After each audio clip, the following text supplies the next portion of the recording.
Sekarang lagi musim penghujan, di mana kasus-kasus demam berdarah dengue itu sudah mulai terjadi peningkatan. Bahkan sudah merenggut korban jiwa. Nah, ada yang beranggapan bahwa pada kasus demam berdarah terjadi penurunan daripada nilai trombosit yang bisa ditanggulangi dengan minum jus jambu merah. Itu kita akan jawab di akhir daripada video ini, apakah jus jambu merah itu bisa meningkatkan nilai trombosit, apakah seseorang yang sudah terkena demam berdarah tahun lalu itu bebas daripada kasus demam berdarah tahun ini. Nah, bagaimana seseorang bisa terkena demam berdarah? Nah, demam berdarah itu tertular melalui gigitan nyamuk Aedes aegypti.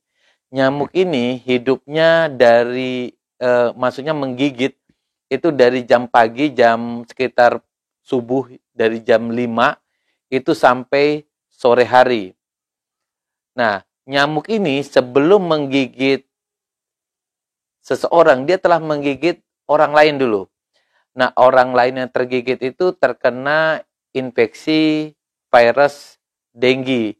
Ketika dia menggigit, menghisap darah orang yang terinfeksi demam dengue, virus dengue itu masuk ke dalam nyamuk, lalu ketika dia menggigit orang lain, maka virus itu masuk ke dalam tubuh pasien itu dan mulailah pasien itu terinfeksi demam berdarah. Nah, demam berdarah itu bisa timbul gejala berkisar ya, rata-rata antara 4 sampai 7 hari, ada juga yang waktu 10 hari. Gejala-gejalanya pertama demam, kemudian rasa nyeri-nyeri di otot, kemudian sakit kepala, nyeri di belakang mata. Nah, keluhan ini sering sekali seseorang memberikan obat penghilang sakit kepala, penghilang nyeri badan, dengan obat-obat penghilang nyeri. Padahal ini sangat berbahaya karena ketika demam berdarahnya itu disertai dengan trombosit yang rendah, maka risiko terjadi pendarahan karena penggunaan obat-obat penghilang ini bisa terjadi. Nah, kemudian gejala yang lain itu bisa timbul ruam kemerahan. Ruam kemerahan jadi bintik-bintik kemerahan yang sering diasosiasikan dengan kasus alergi. Padahal ini adalah pendarahan di bawah kulit yang terjadi ketika trombosit kita di bawah 100.000. Kemudian bisa juga terjadi pendarahan baik berupa mimisan, muntah darah, berak darah yang perlu kita waspadai.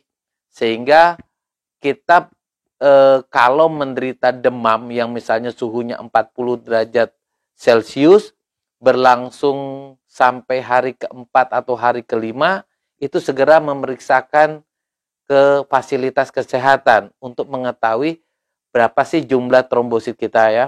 Jadi trombosit yang di bawah 100 itu sudah harus dirawat inapkan, karena ketika di bawah 100 itulah terjadi resiko-resiko terjadinya pendarahan spontan. Untuk mendiagnosa seseorang terkena demam berdarah dengue, itu kita memeriksakan antibodi daripada virus dengue, yaitu IgG maupun IgM daripada dengue. Biasanya terbentuk atau mulai terlihat pada hari kelima sejak terinfeksi demam berdarah dengue. Pada hari pertama sampai hari kelima kadang-kadang hasilnya negatif. Sehingga pemeriksaan hari pertama, hari kelima untuk memastikan seseorang terkena dengue, biasanya kita memeriksa antigen yang berupa namanya NS1. NS1 yang ditemukan negatif di hari pertama tidak menjamin seseorang itu tidak terkena dengue. Karena kita biasanya melakukan pemeriksaan sampai 3 kali untuk memastikan bahwa ini infeksi virus demam berdarah atau tidak. Nah, dari demam berdarah ini seumumnya bisa sembuh dengan sendirinya. Asal kita pertama minum yang banyak, beristirahat, makan makanan yang bergizi. Tetapi virus demam berdarah bisa timbul komplikasi berupa syok. Ya, disebut dengan DSS. Gejalanya itu pertama ada pendarahan, misalnya berupa mimisan, gusi berdarah, berak darah, muntah darah, disertai dengan tekanan darah yang mulai menurun, kulit basah dingin, jumlah air kencing kita tiba-tiba menurun, kulit kering, rasa haus. Dan ini bisa saja disertai dengan keadaan kesadaran menurun.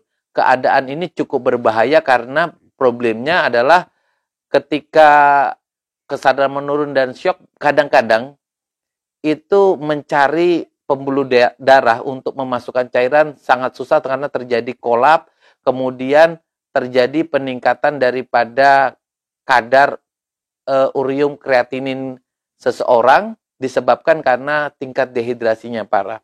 Untuk mencegah keadaan syok ini harusnya memang diantisipasi sejak awal dengan cara meminum cairan yang cukup, istirahat, dan harus di follow up. Kalau di rumah sakit itu di follow up tanda-tanda dehidrasinya, peningkatan hemoglobinnya, peningkatan hematokritnya, jumlah air kencingnya dimonitor.